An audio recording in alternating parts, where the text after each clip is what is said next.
De nuevo, un viaje más en esta expedición.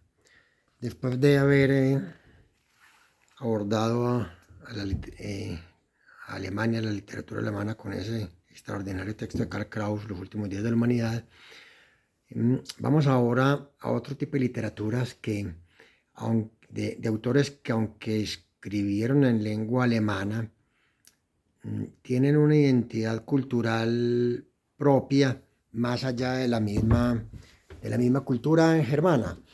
Y voy a coger un escritor muy particular que se llamó Elias Canetti, Premio Nobel de Literatura en 1981. Es muy particular porque este escritor nació en Bulgaria y escribió en lengua alemana, pero culturalmente es una historia que vale la pena resaltar porque su familia era una familia sefardí. Sefardí eran estos judíos que emigraron de la diáspora española, se instalaron en Bulgaria, venían de España por el lado del padre. Canetti es una formación de un apellido español que era Cañete, que venían de una provincia española que era Cuenca. De esta provincia española venía la familia Cañete o Canetti. La familia, por parte materna, era una familia italiana, perdón, también judíos. Pero él se formó rápidamente, aunque estudió ingeniería química, se formó culturalmente en Viena, en lengua alemana, logró ser amigo de Robert von Musil, otro gran escritor alemán del Hombre sin atributos. Y voy a traer, dijéramos, los libros más famosos de él son Auto de Fe, Masa y Poder es extraordinario, una reflexión profunda a raíz de unas manifestaciones políticas que le tocó presenciar en Frankfurt. Lo marcaron mucho los comportamientos de masa y es un gran escritor. Es un gran escritor. Voy a traer unos pequeños escritos de un libro bonito que se llama La conciencia de las palabras. En este libro son pequeños ensayos, pequeñas reflexiones, donde habla, entre otras cosas, tiene un par de ensayos de su maestro Karl Kraus, de quien hablamos en el video anterior con los últimos días de la humanidad. Estuve en algunas conferencias de Karl Kraus, que era un gran polemista, un gran orador. Entonces voy a traer un artículo que creo que es también de plena vigencia para nuestro mundo actual. Se llama Realismo y Nueva Realidad, donde en este capítulo dice que la realidad del hombre moderno tiene varias perspectivas que son inusitadas, que no se habían dado en la historia. Una era que es una realidad cada vez más creciente en transformación. Por otro lado, una realidad más exacta, pero también un sentido de la realidad de lo venidero.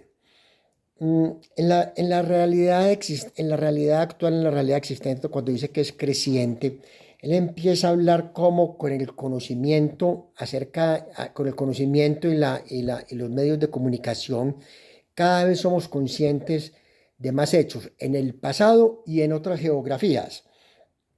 Dice más o menos así: la Tierra ha vuelto a poblarse con sus muertos más antiguos por el estudio de los pueblos anteriores. Han resucitado de sus huesos utensilios y pinturas rupestres y viven en nuestra imaginación como los egipcios y cartagineses vivían en la de los hombres del pasado. O sea, que empieza a hacer una reflexión sobre cómo cada vez somos más conscientes de mayores tiempos pasados y de mayores geografías.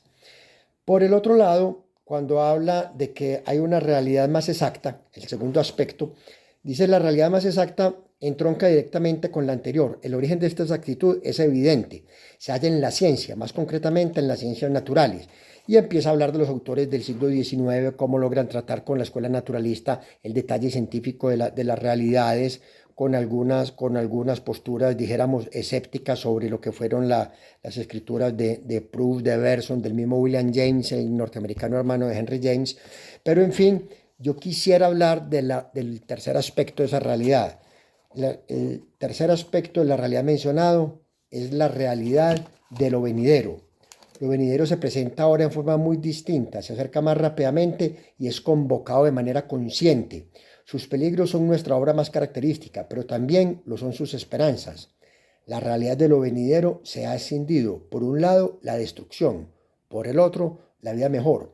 Ambas opciones actúan simultáneamente en el mundo y en nosotros.